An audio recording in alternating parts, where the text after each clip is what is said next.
Você sabe realmente quem foi Maria, a mãe de Jesus? Será que realmente ela era uma virgem? Vocês sabem quem foi o pai ou a mãe de Maria? Você sabe o que significa a palavra mãe? Essas e outras questões serão respondidas nessa videoaula, então não percam!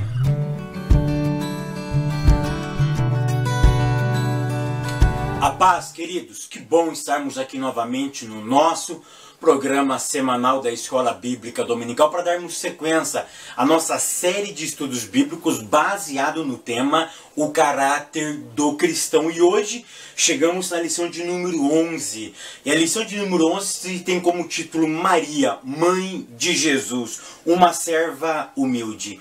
E a leitura bíblica em classe se encontra no Evangelho de Lucas, capítulo 1, do verso 46 ao verso de número 49.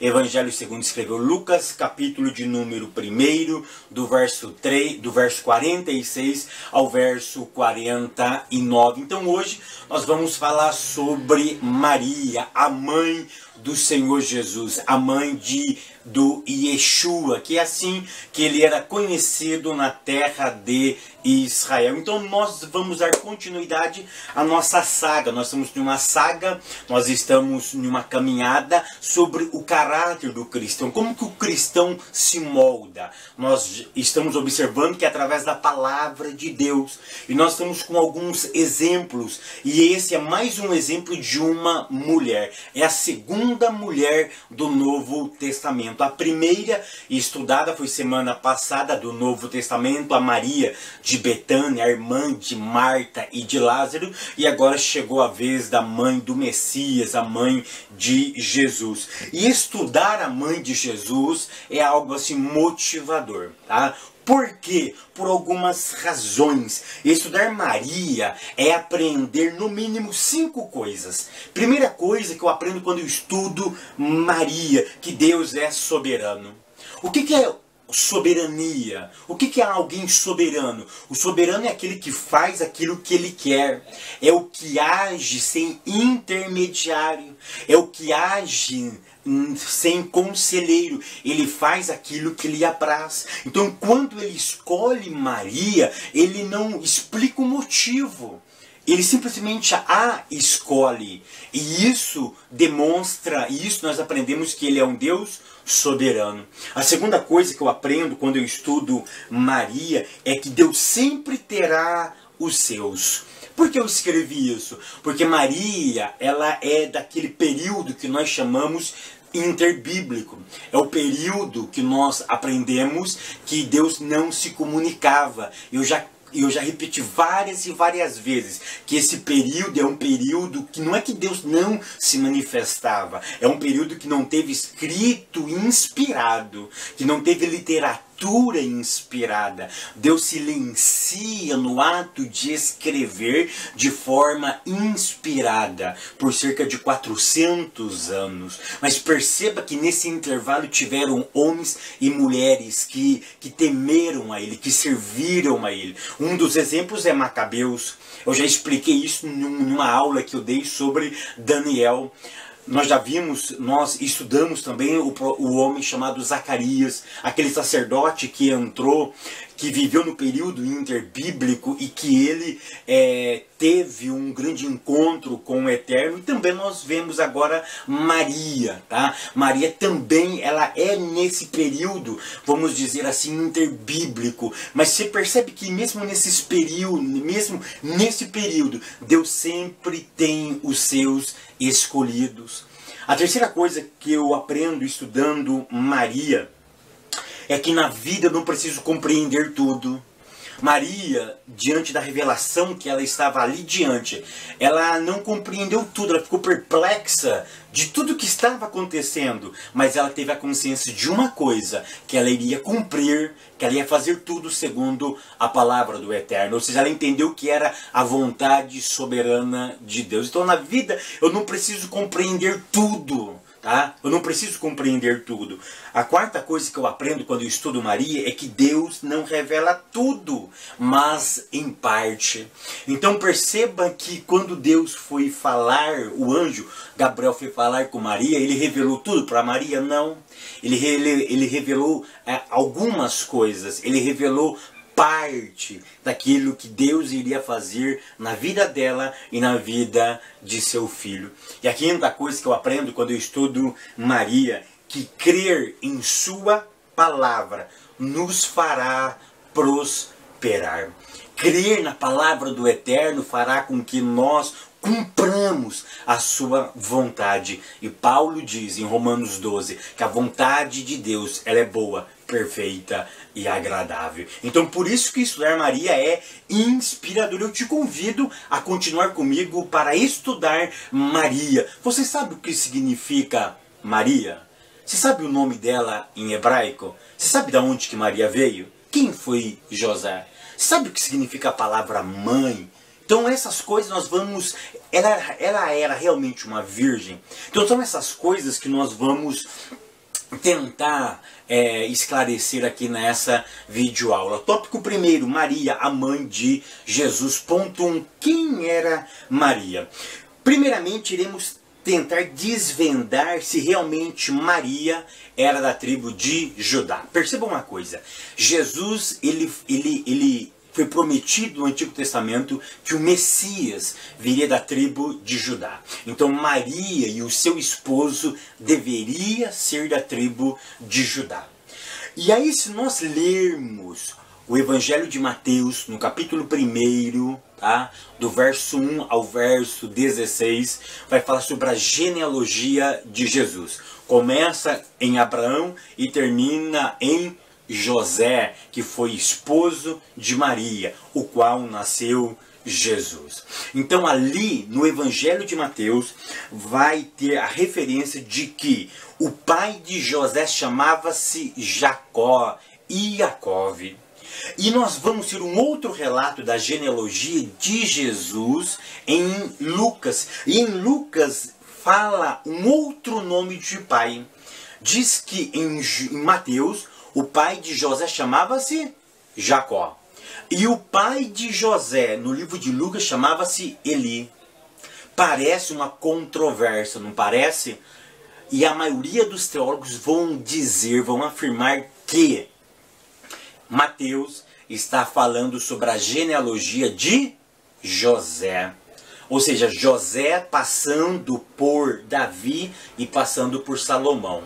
Tá? Já Lucas vai narrar a genealogia, sabe de quem? Não de José, mas da sua esposa Maria. E perceba que Maria descende também de quem? De Natã, um dos filhos de Davi, um dos descendentes de Davi. Então perceba que ambos, José como Maria, vieram ambos da tribo de Judá, vieram ambos da descendência de Davi. E por que da descendência de Davi? Porque o menino deveria ser rei. Então isso está provado dentro da árvore genealógica. Tanto José como Maria descendiam da tribo de Judá e descendiam também da linhagem de Davi. José por parte de Salomão. Eli por Maria, na verdade, por parte de Natã. O ponto de número 2, um outro detalhe, né? Ainda sobre Maria, tá? Um outro detalhe que eu gostaria de falar com vocês é que possivelmente isso é história, que Maria não teve, o pai dela já estava morto nessa ocasião. E que ela não tinha irmão, tá? Ela não tinha uma figura masculina como irmão. E nós vamos, se nós lermos, tá, o livro de Números, nós vamos ver que se o pai morresse e na ausência de um filho, a herdade, a herança passaria para a filha. Então tudo indica que a herança de seu pai veio para ela, tá? Veio para ela. Uma outra coisa que é muito interessante nós observarmos também aqui, tá? que Maria, na verdade, não é o termo hebraico. O termo em hebraico é Miriam. E o que eu quero falar com isso? Porque nós somos sempre acostumados a falar sobre Maria, mãe de Jesus. Isso é notório, tá? Como nós viemos de linhagem católica, quando nós falamos sobre Maria, o que vem da nossa mente? O que a nossa mente constrói? Uma figura de uma mulher beatificada. Uma mulher, me parece, com uma áurea, com uma luz, e uma mulher piedosa, uma mulher angelical, tá? Mas se nós, na verdade, se a Bíblia viesse grafada com nome, como era falada lá em Israel, como Miriam, Miriam te lembra de quem? A irmã de Moisés. Perceba uma coisa que eu quero dizer aqui para vocês. Miriam, na verdade, ela é uma figura, mãe de Jesus. Maria, quem é para aí que é Miriam, ela é uma figura de uma mulher não uma mulher beatificada, uma mulher angelical, mas uma mulher judia. Uma mulher que testemunhava em seu pequeno vilarejo, administrando de forma honesta o seu casamento, a sua maternidade e as outras responsabilidades sociais com cuidado, amor e fé.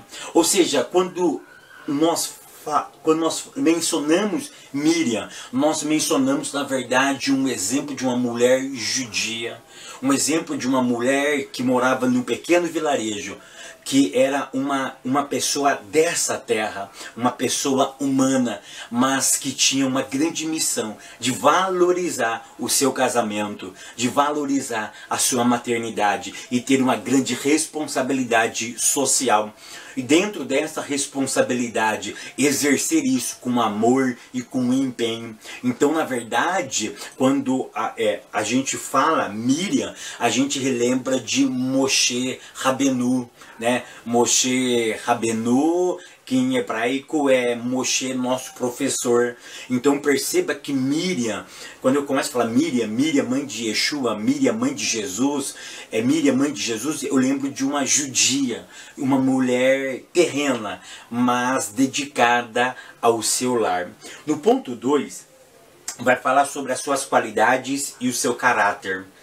Sua escolha foi, em primeiro lugar, soberano, porque Deus escolheu Maria. Irmãs, não tenta explicar o sênior. Por quê? Eu não sei. Aonde a Bíblia se cala, não devemos dar voz. A Bíblia calou-se, se cala também. Não sei, não consigo. A única explicação plausível que eu tenho é: ele é soberano. Mas tem algo especial, tá, na escolha dela. Ele não explica, mas também ele não poderia escolher qualquer uma, tá? Ele não poderia escolher qualquer uma, por isso que ele escolheu. Claro que não foi os méritos dela, tá? Porque deveria ter inúmeras mulheres piedosas, tá? Claro que Maria não era a única. Maria é graça, Deus quis escolher ela. Mas é claro que dentre essas mulheres virtuosas que tinha naquela época, Deus olhou para Miriam, para Maria, e a escolheu. Primeira coisa, ela era uma virgem. Mateus capítulo 1, verso 18, tá? Vai dizer com muita propriedade que ela era uma mulher desposada. Se nós olharmos com carinho o capítulo 1, verso 18 de Mateus, nós vamos ver que Maria, ela era noiva de José. Eu não vou explicar com propriedade, eu quero apenas que você saiba alguma coisa sobre o casamento judaico. O casamento judaico é diferente do nosso casamento, tá? Como que a gente inicia o casamento? O processo do casamento. A gente conhece uma pessoa, namora, noiva, fazemos o noivado e fazemos o casamento. Dentro da cultura judaica é um pouco diferente, tem esse espaço, mas é um pouco diferente, tá? Acontece em 3 etapas também. A primeira etapa do casamento judaico é o Shidurim. O Shidurim é a escolha, onde você escolhe a pessoa para enamorar-se com ela. A segunda etapa é o Eruzim. Na etapa do Eruzim, depois que eu conheci, eu vou firmar um contrato com essa pessoa, tá? Esse contrato se chama Ketubá em hebraico. Nesse Ketubá tem algumas cláusulas que não compete nós esmiuçar aqui, mas quando ele vai fazer esse primeiro contrato, a Ketubá, ele faz uma grande festa. E para selar a fase do Eruzim, ele faz uma cerimônia chamada o Kiddushim. Nesse Kiddushim eles pegam uma taça de vinho, bebem essa taça de vinho, quebram essa taça de vinho, isso tem todo um significado. E então nessa segunda fase do Eruzim, eles estão noivos. Então Maria, tá? Maria com José estava nessa fase, tá? Estavam nessa fase, na fase do Eruzim.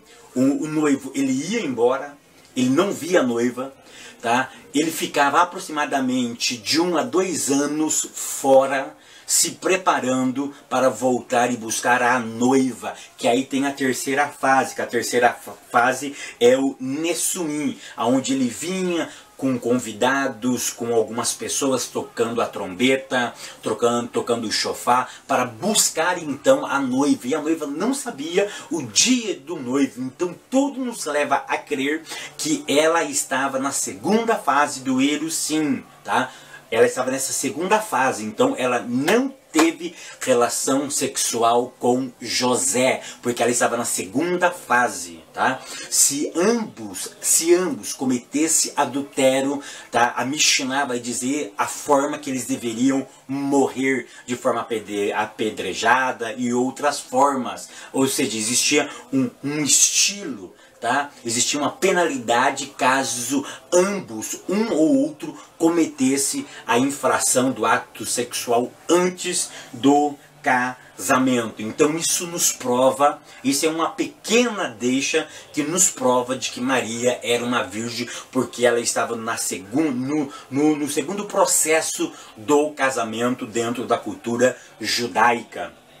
Ponto. Então nós vimos que ela era uma virgem. Depois nós vemos que ela era agraciada. Eu gosto muito desse termo, porque tudo o que estava tudo que estava e estaria acontecendo em sua vida não era mérito dela, era mérito de quem? Da vontade soberana de Deus. Nós precisamos entender uma coisa, que a graça é um presente exclusivo de Deus. Sabe para quê? Para desbancar a prepotência e a arrogância. Tem pessoas que se acham, tem pessoas que acham que o êxito do seu trabalho é por mérito dele. Isso e o anjo vai deixar muito bem claro para Maria que isso não é mérito dela, que existiam outras mulheres iguais a ela, mas por vontade soberana do Eterno, ele quis escolher, ele quis se agradar dela, ele se agradou dela. Então por isso ele disse, é graça. Ele estava desbancando a prepotência e a arrogância. Então às vezes nós precisamos colocar a cabeça no lugar. O que acontece na minha, na tua, na nossa vida chama-se graça. O que está acontecendo na minha vida chama-se graça. O que acontece na tua vida, meu irmão, minha irmã, é graça. Glorifica a Deus por isso. Por isso que toda honra e toda glória pertence a Ele. Letra C. Tinha a presença do Senhor. Aqui eu quero que vocês percebam a diferença.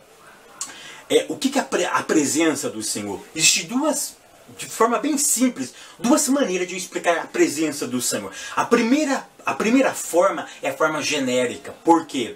Um dos atributos de Deus chama-se onipresença, ou seja, Ele está em todos os lugares. Aonde que você vai que não tenha a presença do Eterno? Perceba que a presença dele está em todos os lugares. Então essa é a primeira percepção que eu preciso ter, que aonde eu vou, a presença do Eterno está lá. Mas quando o anjo diz para ele, o Senhor é contigo, ele não está se referindo necessariamente a esse tipo de presença. Ele está falando um segundo tipo de presença. Que presença é essa? É a presença íntima, individual e para algo específico. Ou seja, é aquilo que em hebraico se chama Sherená. Sherená vem de uma raiz hebraica que significa vizinho. Por que vizinho, Fábio? Perceba algo muito interessante, e isso acontecia muito nas comunidades mais antigas. Na minha época acontecia muito isso. O bairro onde eu nasci e cresci, um bairro pequeno, e todo mundo conhecia todo mundo. Quando eu precisava de um pouquinho de pipoca para estourar, eu ia sempre na vizinha, na Maria da esquina. Ficava sempre, que mora até hoje na esquina, eu ia lá, Maria, o nome dela é Maria mesmo. Maria, você tem pipoca? A gente pegava as coisas, os vizinhos sempre nos socorriam. Ou seja, é uma presença mais próxima, é uma presença mais íntima. Então é nisso que o texto está se referindo, que Maria teria uma presença mais de perto, íntima, particular, para uma função específica nessa terra. É isso que vocês precisam levar para os alunos, que nós temos uma presença íntima, uma presença pessoal do nosso Deus para algo especial na nossa vida. Uma outra coisa que o nosso autor declara ainda é que ela era bendita entre as mulheres. Deus nunca vai trabalhar com a segregação e com o preconceito. Ele nunca vai fazer divisão, inimizade. Ele vai ter preferência em escolher. Mas esse texto está dizendo o seguinte para ela, porque quando o anjo se anuncia, ela teme. E o anjo já começa acalentando o coração dela, dizendo bendita. O que significa a palavra bendita? A palavra bendita pode significar alegria. Tu é bem-aventurada. Ou seja, se alegre entre todas as mulheres. Por quê? Porque o Eterno te escolheu. O que vai acontecer na tua vida não é para causar medo, espanto, não é para trazer esfriamento na tua vida, mas é para trazer alegria. Então tu és bem-aventurada entre as mulheres. Por quê? Porque o Eterno te escolheu por uma tarefa específica. O tópico 2 diz assim: a elevada missão de Maria. Ponto 1. Deus escolheu para ser a mãe do Salvador. Além de ela desempenhar o papel de mulher, agora ela iria desempenhar o papel de mãe. Você sabe o que significa mãe em hebraico? Eu estou preparando um curso de hebraico, logo vai ter essa novidade. Vai ser um curso online, onde você vai poder se inscrever, pagar uma taxinha bem básica para você aprender essa preciosidade da língua hebraica. Em hebraico, mãe é ima. E ima é escrito por duas consoantes em hebraico, pelo Aleph e pelo Mem. O Aleph, ele significa força, a força que conduz, significa poder. E o Mem significa água, que é de Maim. Maim é água. Então perceba que a mãe, ela é a força da água, ou a água que tem força. É tão interessante que a palavra Mai é a mesma raiz que formou a palavra Chamai. E a palavra Chamai significa céus. Ou seja, a mãe é que traz o céu para dentro da casa. É a força do céu dentro da casa. É a mãe que pacifica, a mãe que edifica. Então uma mãe que edifica a casa é aquela que traz o céu para dentro do nosso lar. Então, por isso que quando eu estudo hebraico, eu pego esses detalhes, eu consigo ver a preciosidade da língua hebraica. Então Miriam, ela é a filha responsável de trazer o céu para dentro da casa de Jesus, para dentro da sua própria casa, e mostrar para o menino Jesus a potencialidade de uma mãe dentro de um lar. E Imá tem outros grandes significados, muitos outros significados. Eu dei apenas um significado para que você possa levar isso. Você que trabalha na classe das irmãs, você, minha irmã, valorize o seu trabalho. Você é que traz o céu para dentro da sua casa. É você. Leva isso para a classe das irmãs. Irmãos, leva isso para a classe dos irmãos. Mostre que a tua esposa é que tem a finalidade de trazer o céu também para dentro da tua casa. Ponto de número 2. O anúncio de que seria mãe do Salvador. Aqui, Maria entendeu que a vida de Jesus fora-lhe emprestada. Jesus não era dela, foi um presente do Eterno. E que ela, Maria, Miriam, seria uma das responsáveis de fazer ele, Yeshua, Jesus, entender qual era o seu verdadeiro papel na terra. Eu acho isso fantástico. Maria tinha uma das funções dela, era fazer ele entender qual era o papel dele. Porque ela presenciou isso. Ela deveria contar isso para ele. Ela deveria mostrar para ele que ele seria o Redentor de Israel. Como Deus tinha prometido para o velho ou para o ancião chamado Simeão, que recebeu uma promessa de que não morreria antes de ver a redenção de Israel. E ele viu. E aí ele disse: despede o teu servo em paz, porque os meus olhos acabaram de ver a tua salvação.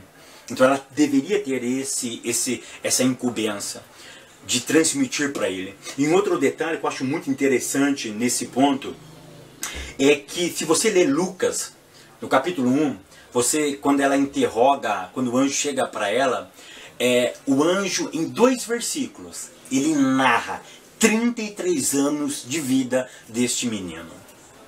Ele diz: olha, ele vai ser isso, ele vai ser rei, ele vai ser rei, ele vai ser isso, ele vai ser aquilo. Em 2 versículos, ele narra 33 anos de história deste menino. E o que eu fico impressionado, que o importante na vida não é saber todo o plano de Deus, mas é ter a consciência de que a vontade de Deus, ela é boa, perfeita e agradável. Ou seja, o anjo jogou um monte de informação, 33 anos em 2 versículos. A única coisa que ela responde para o anjo no final de tudo isso era sim ou não. Ela responde para o anjo: eu sou a serva do Senhor, então cumpra em mim segundo a palavra do Eterno. Ou seja, a vontade dele prevalece então na minha vida. Inclusive, esses dias eu preguei no primeiro encontro de mulheres em uma igreja aqui do nosso campo, no campo de Americana, e foi justamente esse tema. E eu justamente falei sobre Maria entendendo a vontade do Eterno. Eu fiquei fascinado com esse texto. O anjo falou 33 anos de história em 2 versículos. E a resposta dela foi simplesmente ela estava dizendo para o anjo: eu não estou entendendo quase nada, mas faça em mim segundo a tua palavra. Ponto 3. Maria, mãe, mulher e mãe. Ela era uma verdadeira judia.